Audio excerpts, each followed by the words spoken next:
കാലിക്കറ്റ് യൂണിവേഴ്സിറ്റിക്ക് കീഴിലുള്ള സോൺ കലോത്സവങ്ങളെ കലാപോത്സവങ്ങളാക്കി മാറ്റിയത് സംഘാടനത്തിന്റെ അടിസ്ഥാന തത്വങ്ങൾ പോലും അറിയാത്ത യൂണിവേഴ്സിറ്റി യൂണിയൻ. UDSF നിയന്ത്രണത്തിലുള്ള യൂണിവേഴ്സിറ്റി യൂണിയന്റെ അറിവില്ലായ്മയും ഗുണ്ടായിസവും സമാസമം ചേർന്നപ്പോൾ ഇല്ലാതായത് കലാലയ പ്രതിഭകളുടെ അവസരമാണ്. സംഘാടനത്തിലെ പിഴവിനെ ചൊല്ലി UDSFിനുള്ളിലുള്ളവർ തന്നെ പരസ്പരം ആക്രമിക്കുന്നതിനും ഇത്തവണത്തെ സോൺ മത്സരങ്ങൾ സാക്ഷ്യം വഹിച്ചു. ഇത്തവണത്തെ സോൺ കലോത്സവങ്ങളിൽ ആദ്യമധ്യാന്തം മുഴച്ചു നിന്നിരുന്നത് സംഘാടനത്തിലെ പിഴവുകളും അതിനെ ചൊല്ലിയുള്ള തർക്കങ്ങളുമായിരുന്നു. കലാമേളകളിൽ തർക്കങ്ങൾ പതിവെങ്കിലും അത് കയ്യാങ്കളിയിലെത്തുന്നത് അപൂർവം.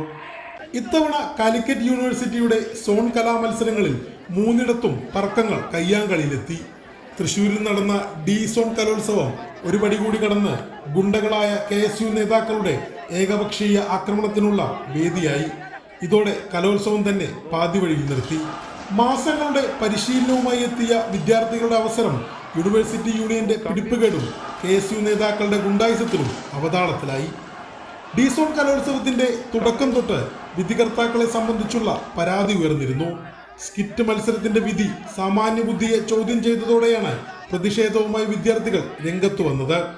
എന്നാൽ പ്രതിഷേധിക്കുന്നവരെ അടിച്ചൊതുക്കാൻ KSU ജില്ലാ പ്രസിഡന്റ് ഗോകുൽ ഗുരുവായൂരിന്റെ നേതൃത്വത്തിൽ ഗുണ്ടകൾ ഇരുമ്പുവടിയുമായി എത്തി. കേരളവർമ്മ കോളേജിലെ SFI യൂണിറ്റ് സെക്രട്ടറി ആശിഷ് കൃഷ്ണയെ KSU ജില്ലാ പ്രസിഡന്റിന്റെ നേതൃത്വത്തിൽ വളഞ്ഞിട്ടടിച്ചു.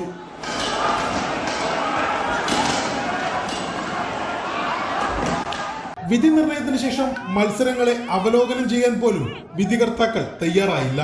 പ്രതിഷേധം ഉയർന്നതോടെ മത്സരങ്ങളിൽ വിധി നിർണയത്തിന് ശേഷം പ്രകടനം അവലോകനം ചെയ്യേണ്ടതില്ല എന്ന നിലപാടിലായിരുന്നു വിധികർത്താക്കളെന്ന് കേരളവർമ്മ കോളേജിലെ വിദ്യാർത്ഥികളെ സ്കിറ്റ് പരിശീലിപ്പിച്ച ടീമിലെ പരിശീലകരിൽ ഒരാളായ ഗോകുൽ അമ്പാട്ട് പറഞ്ഞു.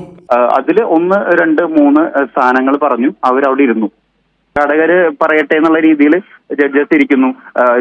പോലീസ് സംസാരിക്കുമ്പോൾ മത്സര നാടകങ്ങളിൽ അങ്ങനെ പറയേണ്ട ആവശ്യമില്ലെന്ന് ജഡ്ജസ് പറയുന്നു. മത്സര നാടകങ്ങളല്ലാതെ പിന്നെ എന്തിനാണ് ജഡ്ജസ്?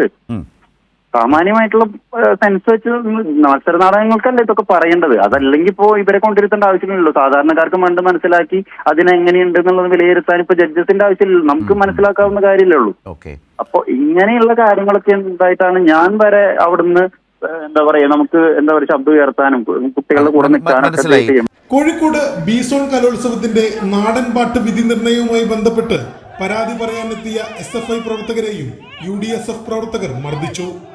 നാടൻപാട്ട് മത്സരത്തിൽ MSF KSU യൂണിയനുകൾ ഭരിക്കുന്ന കോളേജുകളെ വിജയിപ്പിക്കാനായി UDSFിന്റെ നേതൃത്വത്തിലുള്ള കോളേജ് യൂണിയൻ നടത്തിയ ക്രമക്കേട് ചോദ്യം ചെയ്തതോടെയാണ് പ്രവർത്തകരെ മർദ്ദിച്ചത്. Kozhikode government law college union chairman സാനന്ദിനെ മർദ്ദിക്കുകയും വൈസ് ചെയർപേഴ്സൺ ഗോപികയെ മുറിയിൽ പൂട്ടിയിട്ട് അപമര്യാദയോടെ പെരുമാറുകയും ചെയ്തു.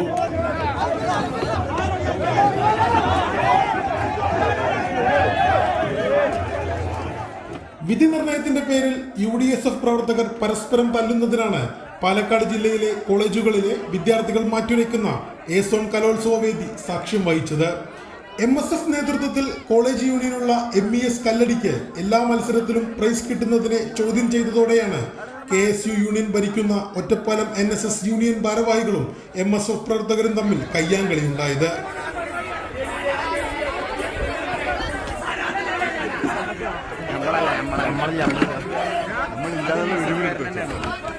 അടിസ്ഥാന പാഠം മറന്നുകൊണ്ടുള്ള സംഘാടനവും ചോദ്യം ചെയ്യുന്നവരെ ആക്രമിച്ച് കീഴ്പ്പെടുത്താമെന്ന ഹുങ്കുമാണ് സോൺ കലോത്സവ വേദികളിൽ നിന്ന് കാണുന്നത്. തൃശ്ശൂരിൽ നിന്ന് ശരത്.